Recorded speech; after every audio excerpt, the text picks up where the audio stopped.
ಉಲ್ಲಂಘನೆ ಮಾಡುವ ಆರೋಪಿಗಳಿಗೆ ಯುಪಿ ಸರ್ಕಾರ ಬ್ರಹ್ಮಾಸ್ತ್ರ ಪ್ರಯೋಗ ಮಾಡಲಾಗಿತ್ತು. ಇದೀಗ ಉತ್ತರ ಪ್ರದೇಶ ಸರ್ಕಾರಕ್ಕೆ ಸುಪ್ರೀಂ ಕೋರ್ಟ್ ಚಾಟಿ ಬೀಸಿದೆ. ಅಪರಾಧಿ ಎಂದು ನಿರ್ಧಾರ ಮಾಡಲು ಅಧಿಕಾರಿಗಳು ಜಡ್ಜ್ಗಳ ಎಂದು ಪ್ರಶ್ನಿಸಿದೆ.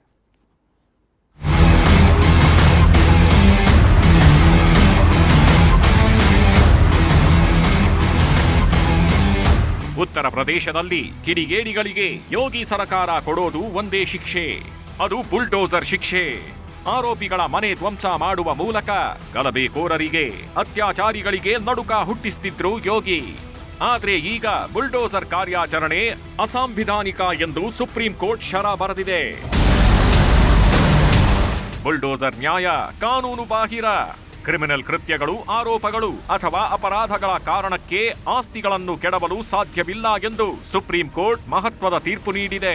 ಅಧಿಕಾರಿಗಳು ನ್ಯಾಯಾಧೀಶರಾಗಲು ಸಾಧ್ಯವಿಲ್ಲ ಎಂದು ಎಚ್ಚರಿಸುವ ಕೆಲಸ ಮಾಡಿದೆ ಸುಪ್ರೀಂ ಕೋರ್ಟ್. ಉತ್ತರ ಪ್ರದೇಶ ಸೇರಿದಂತೆ ಬಿಜೆಪಿ ಆಡಳಿತ ಇರೋ ರಾಜ್ಯಗಳಲ್ಲಿ ನಡೆಯುತ್ತಿರುವ ಬುಲ್ಡೋಸರ್ ನ್ಯಾಯ ಹೆಸರಿನ ಕಾರ್ಯಾಚರಣೆ ಬಗ್ಗೆ ಸುಪ್ರೀಂ ಕೋರ್ಟ್ ಅರ್ಜಿ ವಿಚಾರಣೆ ನಡೆಸಿತ್ತು. ನ್ಯಾಯಮೂರ್ತಿ ಬಿಆರ್ ಗವಾಯಿ ಹಾಗೂ ಕೆವಿ ವಿಶ್ವನಾಥ್ ನೇತೃತ್ವದ ದ್ವಿಸದಸ್ಯ ಪೀಠ ಇವತ್ತು ಆದೇಶ ಮಾಡಿದೆ. ಕಾರ್ಯಾಂಗವು ನ್ಯಾಯಾಂಗವನ್ನು ಅತಿಕ್ರಮಿಸಲು ಸಾಧ್ಯವಿಲ್ಲ. ಆರೋಪಿಯನ್ನು, ಅಪರಾಧಿಯನ್ನು ಹೇಗೆ ನಿರ್ಧರಿಸುತ್ತೀರಾ ಎಂದು ಪ್ರಶ್ನಿಸಿದ ಸುಪ್ರೀಂ ಕೋರ್ಟ್, ಅಪರಾಧಿ ಎಂದು ನಿರ್ಧರಿಸಲು ಅಧಿಕಾರಿಗಳು ನ್ಯಾಯಾಧೀಶರಲ್ಲ. ಆರೋಪಿಯ ತಪ್ಪನ್ನು ಪೂರ್ವಾಗ್ರಹಕ್ಕೆ ಒಳಪಡಿಸಬಾರದು. ಕೇವಲ ಆರೋಪದ ಮೇಲೆ ನಾಗರಿಕರ ಮನೆ ಧ್ವಂಸ ಮಾಡುವುದು ಅಸಾಂವಿಧಾನಿಕ ಎಂದು ಎಚ್ಚರಿಕೆ ನೀಡಿದೆ. ಬುಲ್ಡೋಸರ್ ಕಾರ್ಯಾಚರಣೆಗಾಗಿ ಮಾರ್ಗಸೂಚಿಗಳನ್ನು ಕೂಡ ಹೊರಡಿಸಿರುವ ಸುಪ್ರೀಂ ಕೋರ್ಟ್, ನ್ಯಾಯಯುತ ವಿಚಾರಣೆ ಇಲ್ಲದೆ ಯಾರನ್ನೂ ಅಪರಾಧಿ ಎಂದು ಪರಿಗಣಿಸಲು ಸಾಧ್ಯವಿಲ್ಲ. ಕಟ್ಟಡ ತೆರವಿಗೂ ಮುನ್ನ ಅಂಚೆ ಮೂಲಕ ಮಾಲೀಕರಿಗೆ ನೋಟಿಸ್ ನೀಡಬೇಕು. ನೋಟಿಸ್ನಲ್ಲಿ ಕಟ್ಟಡ ಹೇಗೆ ಅಕ್ರಮವಾಗಿದೆ ಎಂಬುದರ ಬಗ್ಗೆ ಉಲ್ಲೇಖಿಸಬೇಕು. ಮಾಲೀಕರಿಗೆ ಸ್ಪಷ್ಟನೆ ನೀಡಲು ಅವಕಾಶ ಕೊಡಬೇಕು ಎಂದು ಸೂಚಿಸಿರುವ ಸುಪ್ರೀಂ ಕೋರ್ಟ್, ನೋಟಿಸ್ ಜಾರಿ ಮಾಡಿದ ಬಳಿಕ 15 ದಿನಗಳವರೆಗೂ ಕಟ್ಟಡ ತೆರವಿಗೆ ಮುಂದಾಗಬಾರದು.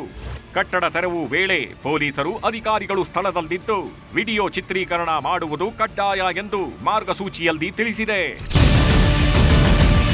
ಸುಪ್ರೀಂ ಕೋರ್ಟ್ ತೀರ್ಪು ಸ್ವಾಗತಾರ್ಹ ಪರಿಹಾರವಾಗಿದೆ ಎಂದು ಎಐಎಂಐಎಂ ಮುಖ್ಯಸ್ಥ ಓವೈಸಿ ಎಕ್ಸ್ನಲ್ಲಿ ಪೋಸ್ಟ್ ಮಾಡಿದ್ದಾರೆ. ಸುಪ್ರೀಂ ಕೋರ್ಟ್ನ ಬುಲ್ಡೋಸರ್ ತೀರ್ಪು ಸ್ವಾಗತಾರ್ಹ ಪರಿಹಾರವಾಗಿದೆ. ಅದರ ಪ್ರಮುಖ ಭಾಗವು ಅದರ ವಾಕ್ಚಾತುರ್ಯ ಅಲ್ಲ, ಜಾರಿಗೊಳಿಸಬಹುದಾದ ಮಾರ್ಗಸೂಚಿಗಳಲ್ಲಿದೆ. ರಾಜ್ಯ ಸರ್ಕಾರಗಳು ಮುಸ್ಲಿಮರು ಮತ್ತು ಇತರ ಸಣ್ಣ ಸಮುದಾಯಗಳನ್ನು ಸಾಮೂಹಿಕವಾಗಿ ಶಿಕ್ಷಿಸುವುದನ್ನು ತಡೆಯುತ್ತದೆ ಎಂದು ಓವೈಸಿ ಹೇಳಿದ್ದಾರೆ. ಒಟ್ನಲ್ಲಿ ಬುಲ್ಡೋಸರ್ ಅಸ್ತ್ರದ ಮೂಲಕ ಯೋಗಿ ಸರ್ಕಾರ ಅಮಾಯಕರಿಗೆ ಕಿರುಕುಳ ನೀಡುತ್ತಿದೆ ಎಂಬ ಆರೋಪದ ನಡುವೆ ಸುಪ್ರೀಂ ಕೋರ್ಟ್ನ ಮಹತ್ವದ ತೀರ್ಪು ನಿಟ್ಟುಸಿರು ಬಿಡುವಂತೆ ಮಾಡಿದೆ. Bureau report, news 18. ಮಹರ್ಷಿ ವಾಲ್ಮೀಕಿ ಅಭಿವೃದ್ಧಿ ನಿಗಮದ ಹಣ ದುರ್ಬಳಕೆ ಕೇಸ್ ಮತ್ತೆ ಮುನ್ನೆಲೆಗೆ ಬಂದಿದೆ. ಸಿಬಿಐ ತನಿಖೆ ಕೋರಿ ಯೂನಿಯನ್ ಬ್ಯಾಂಕ್ ಸಲ್ಲಿಸಿದ ಅರ್ಜಿ ವಿಚಾರಣೆ ನಡೆಸಿದ ಹೈಕೋರ್ಟ್ ಅರ್ಜಿಯನ್ನ ವಜಾ ಮಾಡಿದೆ. ಇದಲ್ಲದೆ ಬೆಲೆಕೇರಿ ಅದಿರು ನಾಪತ್ತೆ ಕೇಸ್ನಲ್ಲಿ ಶಿಕ್ಷೆಗೆ ಒಳಪಟ್ಟಿದ್ದ ಶಾಸಕ ಸತೀಶ್ ಸೈಲ್ಗೆ ಬಿಗ್ ರಿಲೀಫ್ ಸಿಕ್ಕಿದೆ.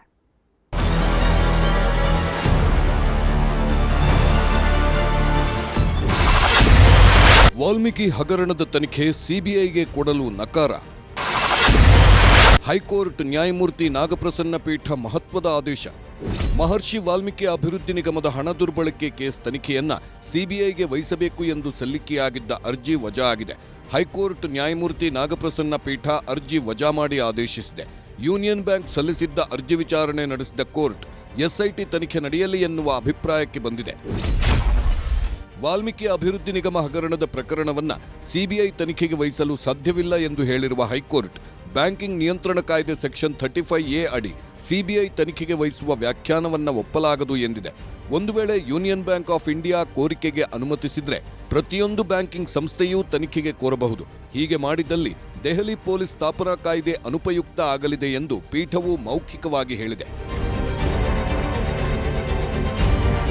ಈ ಹಿಂದೆ ಸರ್ಕಾರದ ಪರ ವಾದಿಸಿದ್ದ ಹಿರಿಯ ವಕೀಲ ಬಿವಿ ಆಚಾರ್ಯ, ಯಾವುದೇ ಪ್ರಕರಣದ ತನಿಖೆ ನಡೆಸುವ ಅಂತರ್ಗತ ಅಧಿಕಾರ ಸಿಬಿಐಗೆ ಇಲ್ಲ.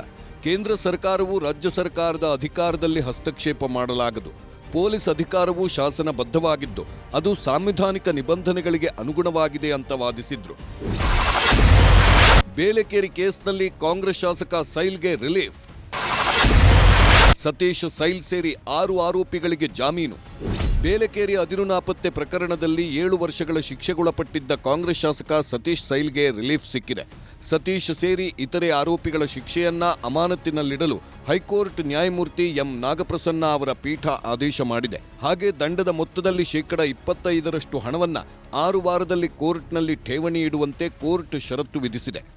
Gangadhar ವಾಗಟ, crime bureau, news 18.